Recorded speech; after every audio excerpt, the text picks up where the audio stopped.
اعوذ باللہ من الشیطان الرجیم بسم اللہ الرحمن الرحیم رب اشرح لی صدری ویسر لی امری واحلل عقدۃ من لسانی یفقهوا قولی رب زدنی علما اللهم فقهنا في الدين اللهم انفعنا بما علمتنا وعلمنا ما ينفعنا وزدنا علما۔ السلام علیکم ورحمۃ اللہ وبرکاتہ۔ کیسے ہیں آپ سب؟ اور پچھلا لیسن کسی کو تھوڑا سا یاد ہے؟ ہاں، سلانے کی تھوڑا تھوڑا سا کچھ کچھ انصار کے بارے میں باتیں تھیں اور مدینہ کے بارے میں کچھ باتیں تھیں، احادیث تھیں، تو کچھ کچھ یاد ہے۔ مواخات کے بارے میں بات ہوئی کہ جب نبی صلی اللہ علیہ وسلم مدینہ میں آئے تو انہوں نے پہلے کام کیا کیے تھے؟ سب سے پہلا کام کیا کیا تھا؟ ہاں جی، مسجد نبوی کی تعمیر۔ اور کس جگہ پہ ہوئی تھی؟ جس جگہ ان کی اونٹنی بیٹھی تھی، اس کا نام تھا کسوہ، ٹھیک ہے۔ وہ آپ صلی اللہ علیہ وسلم کو لگا تھا کہ یہ پھر جائے گی تو وہ جاتی تو پھر واپس آ جاتی تھی۔ ہاں، جب وہ آگے گئی پھر واپس لوٹ کے اسی جگہ آ گئی، اور وہ 100 ہاتھ لمبی تھی اور 100 ہاتھ چوڑی تھی وہ زمین، اور 2 یا 3 بہن بھائیوں کی تھی، یتیم 2 یا 3 بچوں کی تھی، کہیں پہ 2 آتا ہے کہیں پہ 3 آتا ہے۔ ان سے خریدی گئی۔ ہاں جی بالکل، ان سے خریدی گئی تھی۔ نبی صلی اللہ علیہ وسلم کی 2 ازواج کے لیے 2 حجرے بنائے گئے۔ وہ کون کون سی ازواج تھیں؟ ایک تھی حضرت عائشہ رضی اللہ عنہا، اور دوسری تھی حضرت سودا، کیونکہ حضرت حدیجہ جب وفات پا گئی نا تو اس کے بعد ان کی حضرت سودا رضی اللہ عنہا، سودا بن زمعہ، ان سے ان کی شادی ہوئی تھی، نکاح ہوا تھا نبی صلی اللہ علیہ وسلم کا، تو وہ سب ان کے نکاح میں تھیں، اور حضرت عائشہ بھی تھیں۔ پھر مدینہ جب ہجرت ہو گئی تھی تو اس کے بعد ان کی رخصتی بھی ہو گئی، نکاح مکہ میں ہوا تھا، رخصتی پھر مدینہ میں جا کے ہوئی تھی۔ اچھا، تو ان کے لیے 2 یہ حجرے بنائے گئے 2 بیویوں کے لیے۔ اس کے علاوہ اذان کا حکم آ گیا۔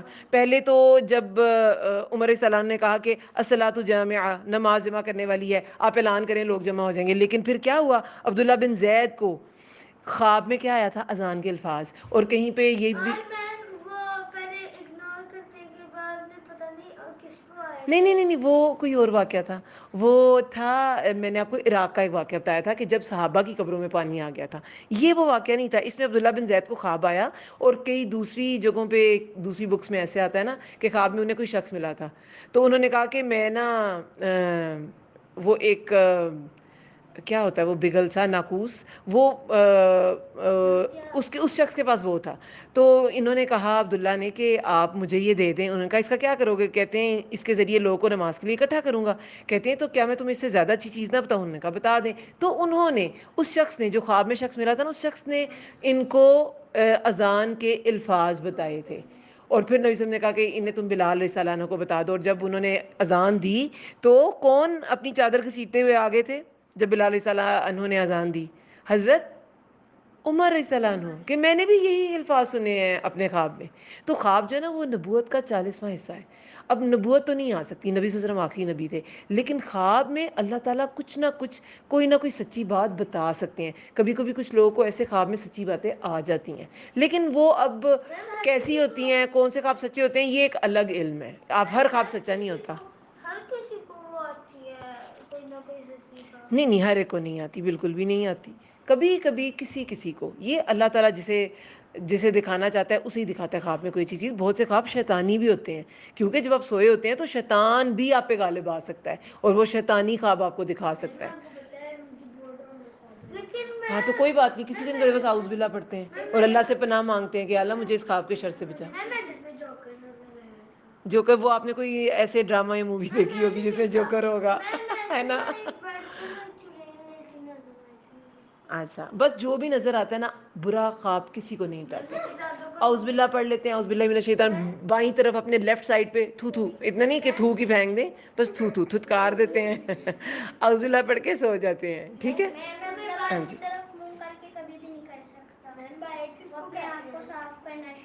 نہیں، صرف بیٹا تھوک نہیں پھینکنی، تھتکارنا ہوتا ہے، ایسے تھو تھو، ٹھیک ہے؟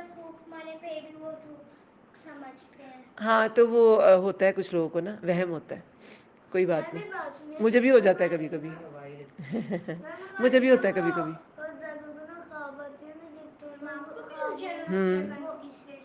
ہوتی ہے۔ ہاں آیت الکرسی پڑھنے سے کیا ہوتا ہے؟ شیطان بھاگ جاتا ہے، اذان سے شیطان بھاگ جاتا ہے خواب میں ہی. اوکے، رائٹ سائڈ دائیں ہوتی ہے اور لیفٹ سائڈ بائیں ہوتی ہے، ٹھیک ہے. اچھا اچھا، اس کے علاوہ اور کیا کہا تھا، کیا کیا گیا تھا؟ مواخات. میں نے آج کے ٹاپک کی ہیڈنگ نا، اپنی جو لیکچر میرا جائے گا آن لائن، اس کا میں نے ٹاپک مواخات بھی دی ہے. کیوں؟ حالانکہ وہ لاسٹ میں نے ڈسکس کر دیا تھا، میں نے ایک پوائنٹ مس کر دیا.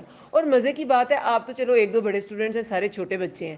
جو آن لائن بڑی ہے نا میری اسٹوڈنٹس، جو ایڈلٹس ہیں، انہوں نے بھی کسی نے یہ نہیں بتایا، مجھ سے پوچھا نہیں کہ آپ نے یہ جو مواخات میں لوگ بتائے ہیں یہ تو سارے مہاجر تھے، تو مہاجر کا بھائی کیسے بن گیا؟ میں نے ایک لائن مس کر دی، ایک پوائنٹ مس کر دیا، اور میں بس وائنڈ اپ کر رہی تھی لیکچر کو، میں نے اس کو وائنڈ اپ کر دیا کہ یہ اس کا بھائی بن گیا، یہ اس کا بھائی بن گیا. ایک میجر پوائنٹ میں بھول گئی.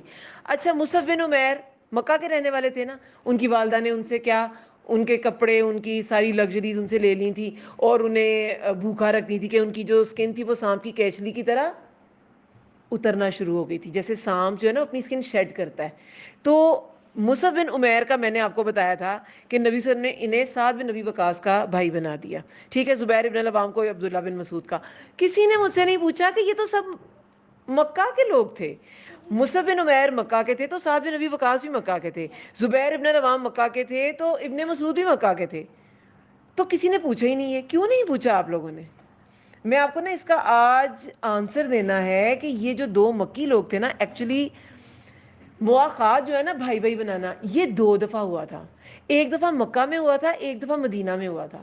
میں مدینہ کی بات کر رہی تھی لیکن میں نے یہ پوائنٹ اسکپ کر دیا کہ مکہ میں بھی ہوا تھا، تب یہ بھائی بنے تھے. مکہ کی تو مدینہ کی تو میں نے آپ کو وہ واقعہ بتایا تھا نا کہ سعد بن ربیع جو تھے وہ بہت مالدار تھے، اور انہوں نے عبد الرحمن بن عوف کو کہا تھا کہ میری 2 بیویاں ہیں تو میں ایک کو طلاق دے دیتا ہوں، آپ جس سے چاہے شادی کر لیں.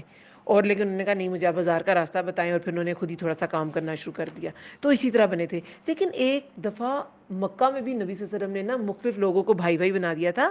ان کی مثال تھی یہ کہ مصعب بن عمیر، اب والد نے پیرنٹس نے ان سے ہاتھ اٹھا لیا ہے، ان کو سپورٹ ختم کر دیا ہے. تو ایسے مسلمانوں کو بھی سپورٹ کی ضرورت تھی، جس کی وجہ سے دوسرے مسلمان کے ساتھ ان کے مواخات کا، اخ سے نکلا نا، اخی ہوتا ہے بھائی، اخوت کا رشتہ بنا دیا تھا کہ اس کو آپ نے سپورٹ کرنا ہے.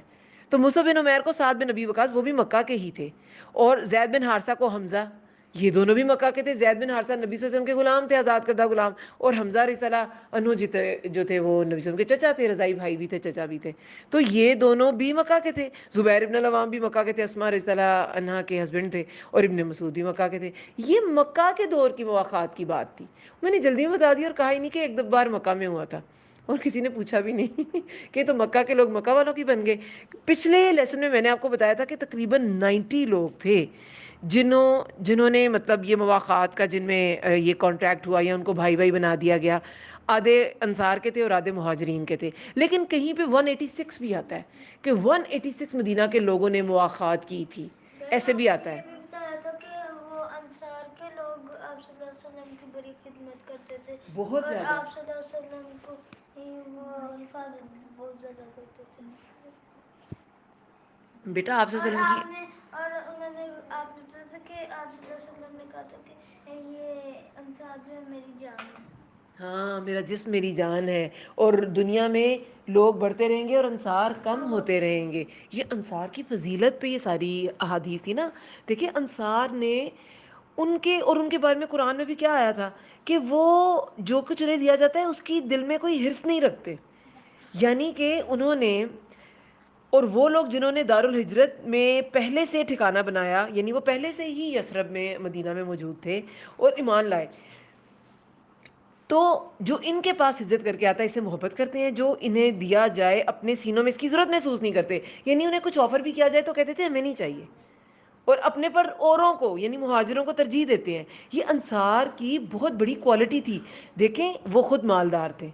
اب انہوں نے کہا کہ ہمارے جو پھل ہوں گے نا، ہم آپ کو ہمارے باغات نا آدھے آپ لے لیں، آدھے ہم. تو نبی صلی اللہ علیہ وسلم نے کہا یہ نہیں ہو سکتا، کہ ظاہر ہے ایک باہر سے شخص آیا ہے اور آپ کا بنا بنایا کام آپ آدھا اس کو دے دیں تو ٹھیک ہے، وہ اپنا دل بڑھا کر کے یہ کہہ رہے تھے، لیکن رسول اللہ نے کہا نہیں یہ نہیں ہوگا.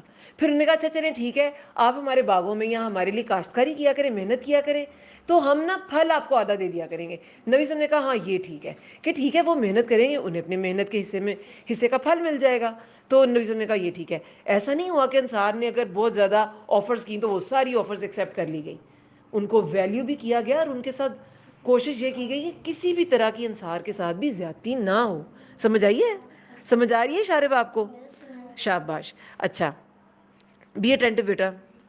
اچھا تو اس کے بعد پھر کیا ہوا، یہاں تک کہ یہ بھی کہہ دیا گیا کہ جو بھائی بھائی بنے ہیں نا انصار اور مہاجر کے، تو یہ ایک دوسرے کی وراثت میں بھی حصے دار ہوں گے.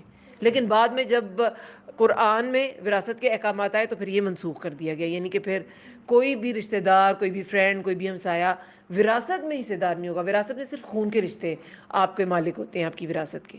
اچھا اب اس کے بعد میں نے آپ کو بتایا تھا کہ مواخات کے بعد، اب مواخات سے نا ایک دو لیسنز بھی ہیں، چلے وہ بھی ڈسکس کر لیتے ہیں، پھر ہم معاہدے ڈسکس کریں گے.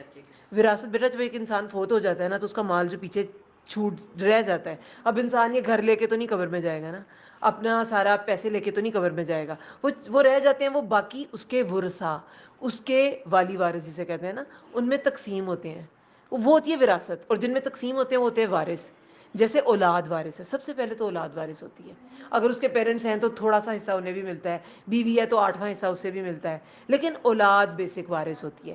سب سے پہلے تو قرض ادا کیا جاتا ہے، قرض ادا کیا جاتا ہے، وصیت دی جاتی ہے، وصیت پوری کی جاتی ہے. یعنی کہ اگر اس انسان نے کہا نا کہ یہ حصہ میرا وراثت کا صدقہ کر دینا، تو وہ آپ نے صدقہ کرنا ہے. ہاں وہ صدقہ آپ یہ نہیں کر سکتے کہ آپ اتنی بڑی پراپرٹی صدقے میں ہی دے دیں، نہیں یہ نہیں کر سکتے، کیونکہ وارثوں کا بھی آپ کے مال پہ حق ہوتا ہے. تو آپ یہ نہیں کر سکتے، 1/3 سے زیادہ وصیت نہیں کی جا سکتی، اور وہ بھی زیادہ ہے، اتنی بھی نہیں کرنی چاہیے، حدیث میں آتا ہے ایسے. خیر یہ ہوتی ہے وراثت. 1/3 1/3، یعنی کہ ایک گلاس کے 3 آپ پورشنز کریں نا، اس کا ایک حصہ جو ہوگا وہ 1/3 ہوگا. ٹھیک ہے، 3 میں سے ایک حصے، 1/3. ٹھیک ہے، 3 میں سے ایک حصے. اوکے. اچھا اب اس سے کیا پتہ چلتا ہے؟ دیکھیں جب دو کے گروپ ہوتے ہیں نا، 2 is company and 3 is crowd. جب دو کے گروپ ہوتے ہیں نا تو انسان بہت زیادہ نا اس کام کے لیے موٹیویٹ ہو جاتا ہے. آپ کو کسی بھی کام میں اگر یہ ذہن میں ہے کہ میں کوئی بھی کام کر رہی ہوں یا کر رہا ہوں، ایک سپورٹر ہے جو میں کوئی بھی کام کروں گا اس میں مجھے سپورٹ کرے گا، تو آپ اس کام میں کیا ہوں گے کانفیڈنٹ ہو جائیں گے کہ اچھا میں یہ کروں گا، کوئی میری مدد نہ کرے یہ تو کرے گا نا. تو اس طرح مواخات سے وہ جو مہاجر سب کچھ اپنا چھوڑ کے، اپنے گھر، اپنے کچھ لوگ تو اپنے بیوی بچے بھی چھوڑ کے آئے تھے، جیسے ابو سلمہ تھے، ان کی بیوی بچے کو روک لیا گیا تھا، تو یہ سب چھوڑ کے آئے تھے. تو پھر انہیں کیا تھا کہ کوئی سپورٹر تو ہو، کہ میں یہ جو دین کے لیے کام کر رہا ہوں میرا کوئی سپورٹر ہی نہیں، تو کوئی سپورٹر ہو، کوئی سپورٹر بھی ہو. ٹھیک ہے، تو یہ اللہ تعالیٰ نے ایک ایسا، اللہ تعالیٰ کے نبی صلی اللہ علیہ وسلم نے ایسا سسٹم بنایا کہ ہر انسان کو ایک سپورٹر ملا. تو دوست جو ہوتے ہیں نا وہ سپورٹر ہوتے ہیں. ٹھیک ہے، انسان کی کمپنی جو ہے نا وہ اس کا اپنا آپ ڈپکٹ کرتی ہے، اس کا اپنا آپ ڈپکٹ کرتی ہے. جیسے کہ حدیث میں کیا آتا ہے، انسان اپنے دوست کے دین پر ہوتا ہے. جیسے آپ کے دوست ہوں گے آپ ویسے ہی ہوں گے. آپ کے ڈیسیژنز، آپ کے دوست، یہ سب ڈیسائیڈ کرتے ہیں کہ آپ کیسے ہیں، آپ کیا کرنے والے ہیں. ٹھیک ہے. اچھا تو یہ جو دوستی ہے نا اس کی امپورٹنس ہے، اور کمپنی یونٹی کی امپورٹنس ہے. یونٹی کے ساتھ کوئی بھی کام کیا جائے گا وہ آسان ہو جائے گا. اوکے. اچھا آج ہم پڑھیں گے اسلامی معاشرے میں جو معاہدے کیے گئے. دیکھیں اب مدینہ میں لوگ آ گئے، مکہ سے قریش آ گئے، پہلے سے وہاں کچھ مشرکین بھی ہوں گے، اور ایک بہت بڑی کمیونٹی کون سی تھی مدینہ میں؟ ایک مسلمان ہو گئے، اوس خزرج اور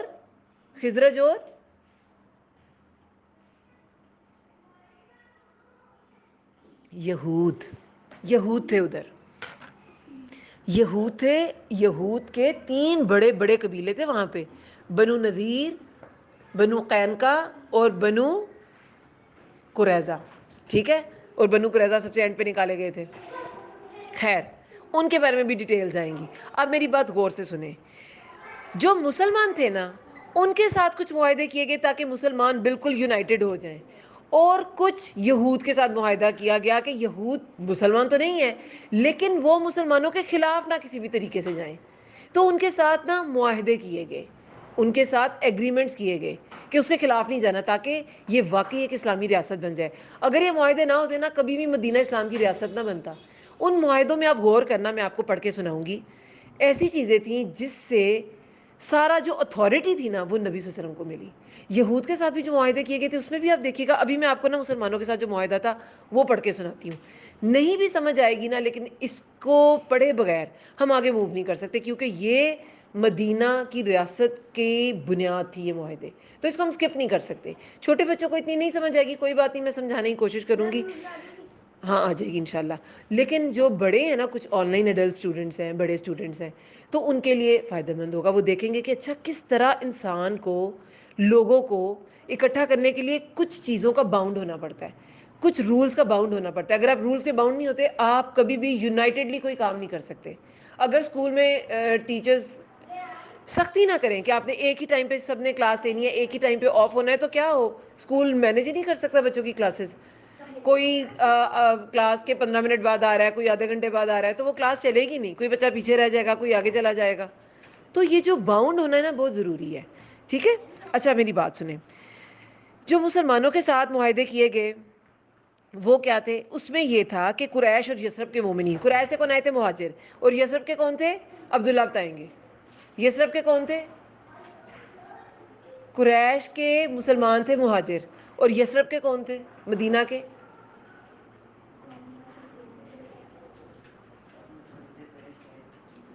ہاں، مدینہ کے کون تھے مسلمان؟ اشارے باب بتائیں، ان کو کیا کہتے ہیں؟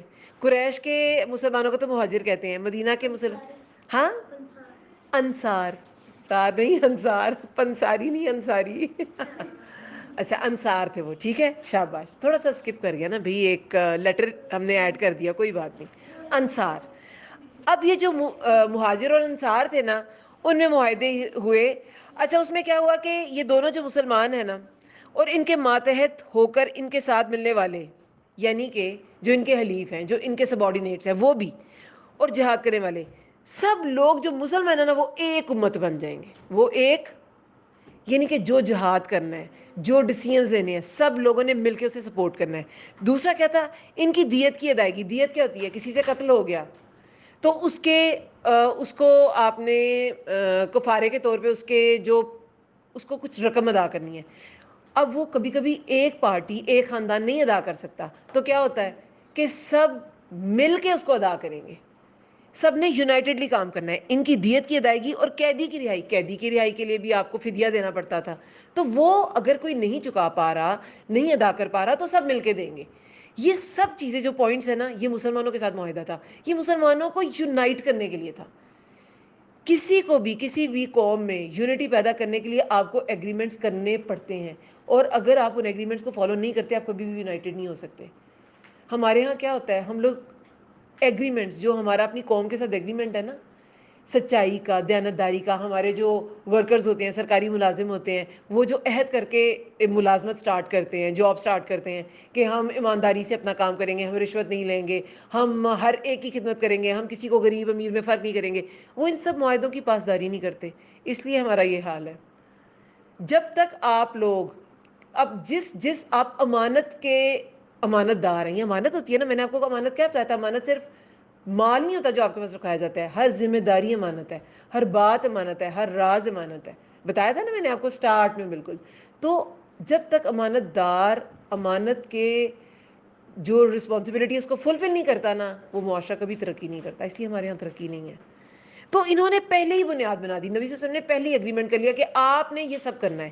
مسلمان جو ہیں، جو چاہے قریش کے ہیں چاہے وہ مدینہ کے ہیں، انہوں نے یونائٹ ہو کے کام کرنا ہے۔ کوئی فدیہ، کوئی دیت اگر جمع کرنی ہے تو وہ سب مل کے اہل ایمان کی مدد کریں گے، ٹھیک ہے، سمجھ آ گئی بات کی؟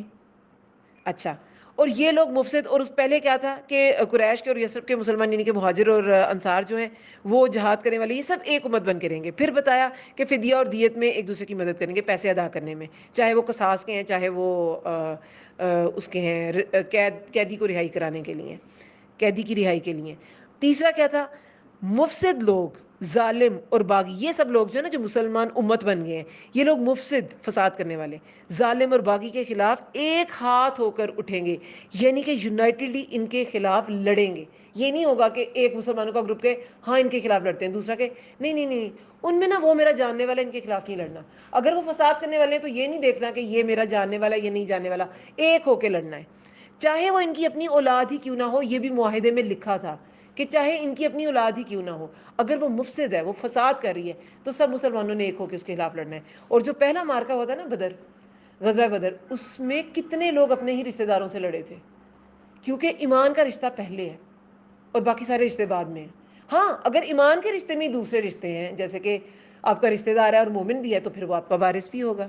آپ کی اولاد ہے وہ مومن بھی ہے تو پھر وہ آپ کی مال میں شریک بھی ہوگی، لیکن اگر وہ کافر ہے تو پھر نہیں ہوگی۔ اچھا اور کیا تھا؟ اور کوئی مومن کسی مومن کو کافر کے بدلے قتل نہیں کرے گا، یعنی کہ قصاص میں تو یہ ہوتا ہے نا، ایک شخص نے کسی کو مارا، اس کے بدلے آپ اس کو مار دیں یا اس سے پیسے لے لیں، دیت لے لیں، یا اس کو اسی کی جان جائے گی۔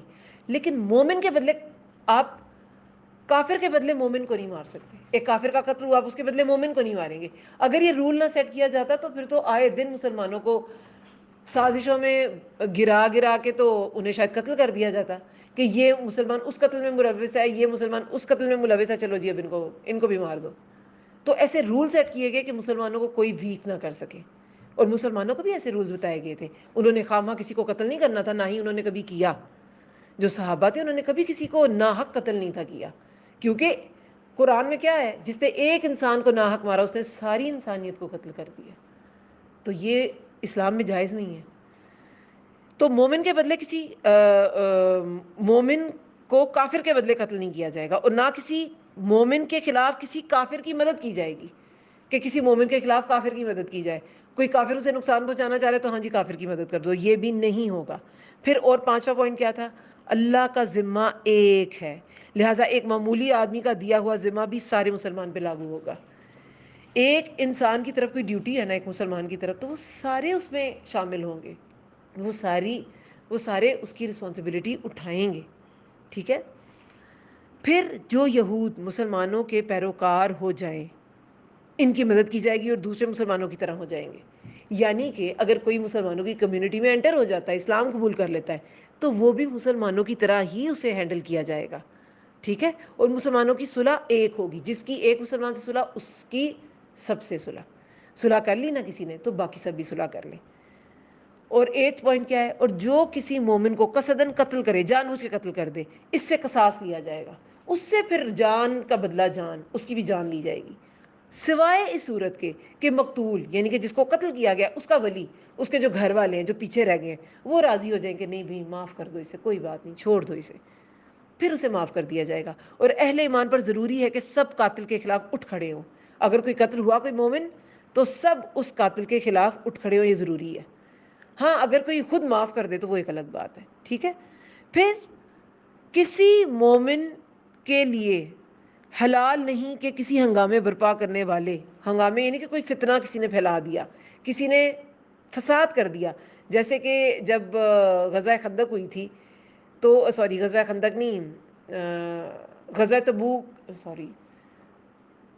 غزوہ احزاب سے واپسی پر غزوہ بنو مستلق میں، وہ جو ایک اس سفر میں ایک کنویں پہ جھگڑا ہو گیا تھا، اور وہ شروع کس نے کیا تھا؟ عبداللہ بن ابی نے۔ اوس اور خزرج دونوں انصار کے قبیلے تھے، ان کو اس نے آپس میں لڑوا دیا تھا، خود وہ خزرج کا تھا، تو وہ اس نے لڑوا دیا تھا ان کو پانی پر، اور پھر اس نے اتنی بڑی بات کی تھی کہ آج عزت والا ذلت والے کو نکال دے گا، خود کو وہ عزت والا کہہ رہا تھا اور نعوذ باللہ نبی صلی اللہ علیہ وسلم کو ذلت والا کہہ رہا تھا۔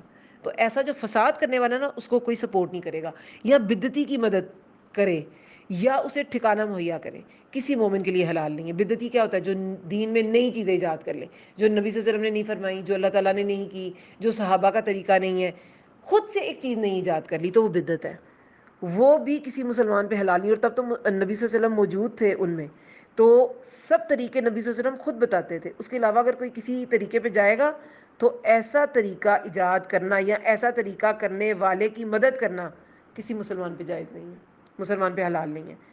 اور ایسے شخص کو ٹھکانہ دینا بھی کسی مسلمان پہ حلال نہیں ہے. پھر ان کے درمیان کسی بات میں اختلاف اگر ہوا, مسلمانوں میں ہو سکتا تھا نا, جیسے دیکھیں نا اوس اور خزرج میں ہو گیا, تو نبی صلی اللہ علیہ وسلم نے کہا کہ ابھی رسول تمہیں موجود ہے اور تمہاری آوازیں اتنی بلند ہو رہی ہیں. تو نبی صلی اللہ علیہ وسلم کے آتے ہی وہ لوگ اپنی لڑائیاں انہوں نے چھوڑ دی تھیں. ٹھیک ہے, تو یہ نبی صلی اللہ علیہ وسلم کا آپ کہہ لیں کہ ان کے ہونے تک, جب تک وہ اللہ تعالیٰ نے ان کو زندگی دی, تو مسلمانوں میں ویسے اختلافات نہیں ہوئے تھے. ان کے جانے کے بعد ہوئے بھی, لیکن صحابہ کبھی لڑے نہیں تھے آپس میں, شروع کے دور میں کبھی نہیں لڑے تھے. پھر بعد میں خیر اختلافات بڑھتے گئے, لیکن بہرحال یہ رول سیٹ کر دیا گیا کہ ان کے درمیان کسی بات میں اختلاف ہوا ہو تو اسے اللہ اور اس کے رسول صلی اللہ علیہ وسلم کی طرف لوٹایا جائے گا, یعنی کہ رسول اللہ سے فیصلہ لیا جائے گا. ٹھیک ہے, تو یہ اسلامی اخوت کے بنیادی قوانین تھے جو مسلمانوں کو آپس میں جوائن کرتے تھے, ان کو یونائٹ کرتے تھے. جو مشرکین تھے, جو بالکل شرک پہ تھے, ان کا بس معاملہ کیا تھا, چل چلاؤ کا. ان کی جو اکثریت تھی وہ تو اپنے سرداروں کے ساتھ ہی مسلمان ہو چکی تھی, تو وہ کوئی ایسا مسئلہ نہیں تھا. اور جو نہیں ہوئی تھی تو ان میں بھی اتنی سخت نہیں تھی کہ وہ مسلمانوں کے خلاف کھڑے ہو سکے. اور نبی صلی اللہ علیہ وسلم نے مشرکوں سے کیا عہد لیا تھا, یہ ایک ہی لائن آپ غور سے سن لیں, کوئی مشرک قریش کی جان و مال کو پناہ نہ دے گا اور نہ کسی مومن کے آگے اس کی حفاظت کے لیے رکاوٹ بن سکے گا. ٹھیک ہے, یعنی کہ مومن کی حفاظت میں رکاوٹ نہیں بنے گا اور قریش کے جان و مال کو تحفظ نہیں دے گا. یعنی کہ اگر تم کافر ہو بھی تو تم قریش کی سائڈ نہیں لے سکتے اور مسلمان کے خلاف نہیں جا سکتے, بات ختم. میم اگر کوئی مسلمان ہو تو کوئی کرسچن یا کافر اس کا دوست ہو. ہاں بالکل ہو سکتا ہے بیٹا, ہو سکتا ہے. مسلمان دیکھیں نا, آپ نے عبداللہ بن اریقت کے بارے میں آپ نے کیا پڑھا تھا, جنہوں نے جو رہنما تھے نبی صلی اللہ علیہ وسلم کی ہجرت میں, وہ نان مسلم تھے, وہ مشرک تھے, لیکن انہوں نے چونکہ وہ اپنے وعدے کے پکے تھے تو نبی صلی اللہ علیہ وسلم نے ان سے مدد لے لی کہ وہ انعام کی لالچ میں, 100 اونٹوں کی لالچ میں بھی انہوں نے اپنی بات سے وہ پھرے نہیں, انہوں نے نبی صلی اللہ علیہ وسلم سے جو کمٹمنٹ کی تھی وہ پوری کی. تو اگر کوئی اچھا انسان ہے تو اسے دوستی بھی ہو سکتی ہے. ٹھیک ہے, بہت زیادہ اندر کے راز و نیاز نہیں, لیکن ویسے دوستی بس ہو سکتی ہے. اچھا, پھر ایک معاہدہ ہوا یہود اور مسلمانوں کے درمیان. یہ تو مسلمانوں کے آپس کے معاہدے تھے اور مشرک کے تھا کہ کسی مومن کی حفاظت میں رکاوٹ نہیں بننی اور کسی کافر کی مدد نہیں کرنی. اب یہود کے ساتھ جو معاہدہ ہوا اسے کہتے ہیں میثاق مدینہ. اس میں کیا تھا, یہ بڑے امپورٹنٹ پوائنٹس ہیں. سب سے پہلے 10 پوائنٹس تھے اس میں. ایک تو یہ تھا کہ یہود مسلمان کے ساتھ ایک امت ہوں گے, یعنی کہ چاہے ان کا جو دین ہے وہ مذہب ڈیفرنٹ ہے, دین اسلام پر نہیں ہے, لیکن وہ مسلمانوں کے ساتھ یونٹی شو کریں گے ہر جگہ پہ. ان کے لیے ان کا دین اور مسلمانوں کے لیے مسلمانوں کا دین ہوگا. اپنے اپنے دین کو فالو کریں, لیکن جہاں کہیں مسلمان کسی چیز پہ سٹینڈ لیں گے, کوئی جنگ ہے کچھ ہے, تو وہ ان کے ساتھ ہوں گے. ان کے ذمے ان کا خرچ ہوگا اور مسلمانوں کے ذمے مسلمانوں کا. اپنے اپنے اخراجات خود اٹھائیں گے. جیسے مسلمانوں کی مواخات مسلمانوں کے ساتھ ہوئی تھی, مہاجرین انصار کے بھائی بنے تھے, یہود کے تو نہیں بنے تھے نا, ہے نا, یہود کے بنے تھے بھائی, وہ نہیں, یہود کے بھائی وہ نہیں بنے تھے. کسی پہ, کسی غیر مسلم پہ مسلمانوں کا خرچ نہیں ڈالا گیا. وہ اپنا خرچ خود اٹھائیں مسلمان, اور یہود اپنا خود اٹھائیں. جو طاقت, اب نمبر 2 پوائنٹ کیا ہے, جو طاقت اس معاہدے کے کسی بھی فریق سے جنگ کرے گی, کوئی باہر کی پاور, مدینہ کے کسی بھی فریق سے, چاہے وہ مسلمان ہیں چاہے وہ یہود ہیں, یا وہ یثرب پر حملہ آور ہوگی, سب اس کے خلاف آپس میں تعاون کریں گے. مسلمان ہیں, یہود ہیں, سب نے مل کے لڑنا ہے. کوئی یہ نہیں کہے گا نہیں نہیں بھائی ہم تو اس کے حق میں, ہم اس کے خلاف ہیں. نہیں, اگر مدینہ پہ کوئی آنچ آتی ہے تو سب نے مل کے مقابلہ کرنا ہے, مسلمانوں نے بھی اور یہود نے بھی, اور ہر ایک اپنی جانب کا دفاع کرے گا. تیسرا پوائنٹ, اور اس معاہدے کے شرکاء جتنے بھی لوگ اس معاہدے میں شریک ہیں, یہود اور مسلم, ان کے درمیان خیر خواہی, خیر اندیشی اور نیکوکاری کے تعلقات ہوں گے, گناہ کے نہیں. یعنی کہ وہ ہر بات میں ایک دوسرے کو سپورٹ کریں گے, لیکن اگر کوئی گناہ کی بات ہے تو اس میں سپورٹ نہیں کریں گے. کوئی یہودی کہہ رہا ہے کہ نا میں نے فلاں کا قتل کرنا ہے, مسلمان میری مدد کرے, نہیں کیا جائے گا, ناحق قتل ہے. یا کوئی مسلمان کہہ رہا ہے کہ میں نے اس کے گھر چوری کرنی ہے, تو یہود نہیں کرے گا.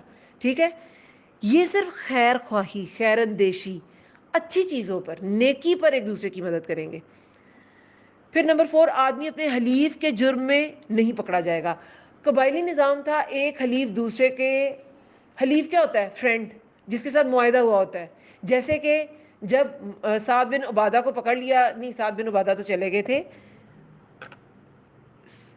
کون پکڑے گئے تھے جب ہجرت ہوئی تھی, اور بعد میں جو بیعت عقبہ جب ہوئی تھی تو کون سے دو لوگ پیچھے رہ گئے تھے؟ سعد بن عبادہ اور منظر بن عمر. تو منظر بن عمر تو بھاگ گئے تھے, پکڑے کون گئے تھے؟ سعد بن عبادہ. وہ پکڑے گئے تھے تو انہیں چھڑایا کس نے تھا؟ مطعم بن عدی نے. کیوں؟ کیونکہ مطعم بن عدی کہتے ہیں یہ میرے قافلوں کو پناہ دیتا ہے جب میرا قافلہ مدینہ جاتا ہے. تو یہ جو آپس میں حلیف ہوتے تھے نا, جن کا کوئی ایگریمنٹ ہوتا تھا, وہ ایک دوسرے کی ہر حال میں مدد کرتے تھے. تو یہاں پر یہ کہہ دیا گیا کہ اگر اب جیسے مطعم بن عدی نے ان کی مدد کی, ٹھیک ہے, تو اب لوگ پکڑ لے اچھا اس نے سعد بن عبادہ کی مدد کی, لو اب اس کو پکڑ لو. نہیں, ایسے نہیں ہوگا. آدمی اپنے حلیف کے جرم میں نہیں پکڑا جائے گا. بھئی وہ اس کا جرم تھا, اس کے حلیف کا کیا قصور ہے؟ وہ تو بس اس کا فرینڈ ہے, اس کے ساتھ کچھ ایگریمنٹس میں اس نے کوئی گناہ تو نہیں نہ کیا. تو ایک نے قتل کیا, آپ اس کے حلیف کو پکڑ لیں, اس کے فرینڈ کو پکڑ لیں. نہیں, ایسا نہیں ہوگا. پھر مظلوم کی مدد کی جائے گی. 5th پوائنٹ ہے, جس پہ بھی ظلم کیا جائے گا وہ کسی میں بھی ہو, یہود میں ہو یا مسلمانوں میں, اس کی مدد کی جائے گی. نبی صلی اللہ علیہ وسلم نے کیا کہا ہے؟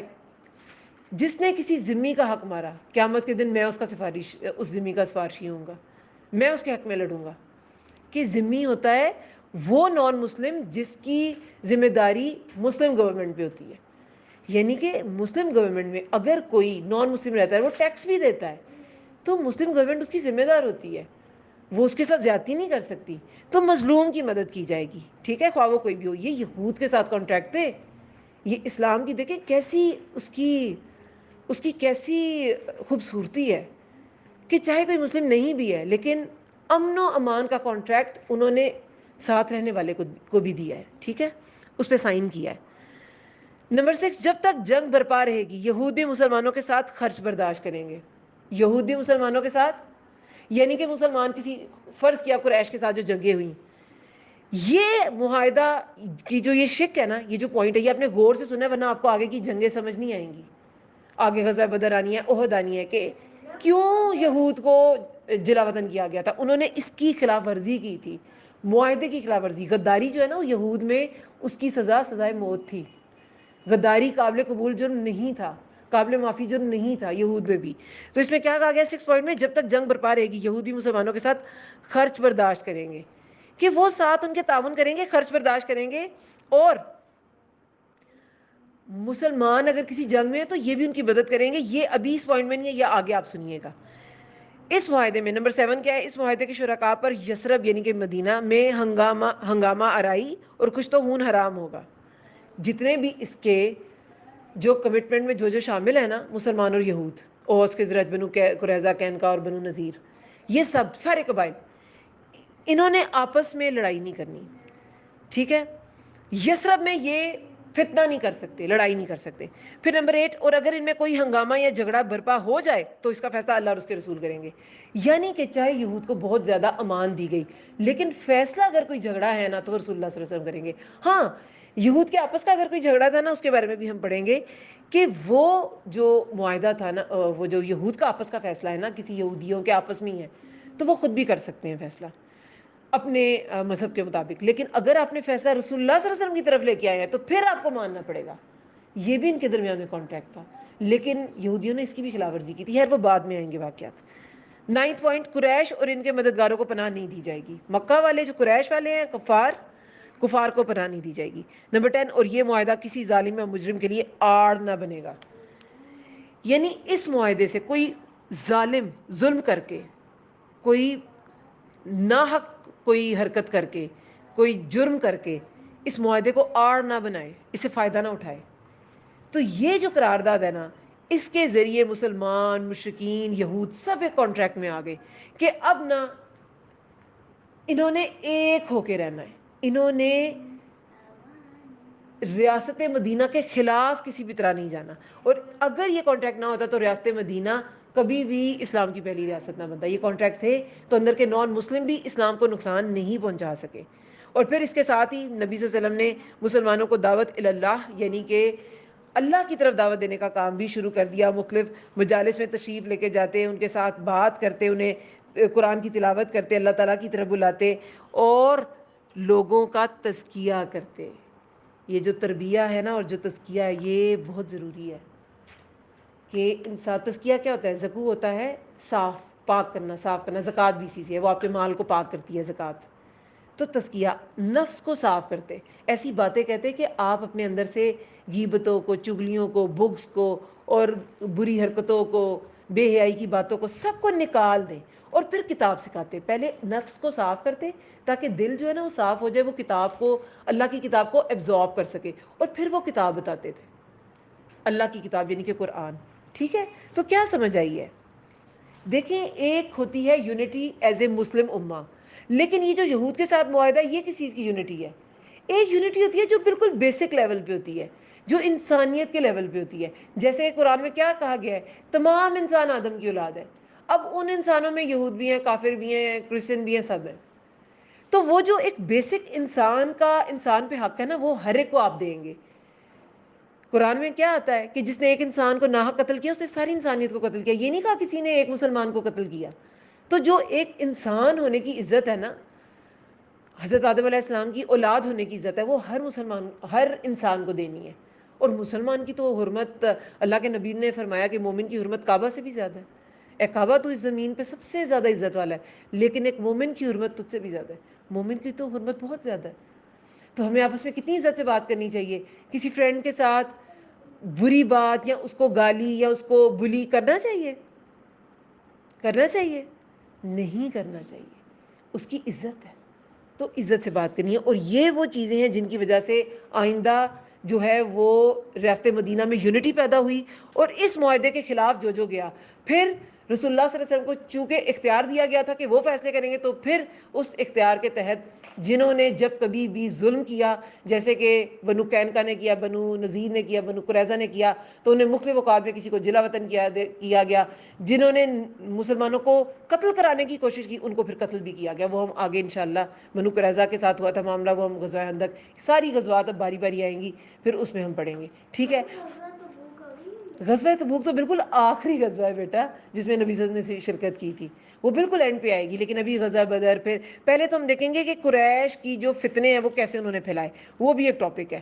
اس کے بعد پھر نبی صلی اللہ علیہ وسلم نے ڈفرینٹ ایکسپیڈیشنز، ڈفرینٹ سرایا بھیجے تھے، گروپس بھیجے تھے ڈفرینٹ جگہوں پہ، کہ آپ وہاں جا کے تبلیغ کریں، آپ وہاں جا کے تبلیغ کریں، آپ وہاں لشکر بھیجیں. یہ ہم انشاءاللہ نیکسٹ لیکچر میں کور کریں گے. ٹھیک ہے. جزاکم اللہ خیر. سبحانک اللہم و بحمدک، نشہد ان لا الہ الا انت، نستغفرک ونتوب الیک. السلام علیکم ورحمۃ اللہ وبرکاتہ.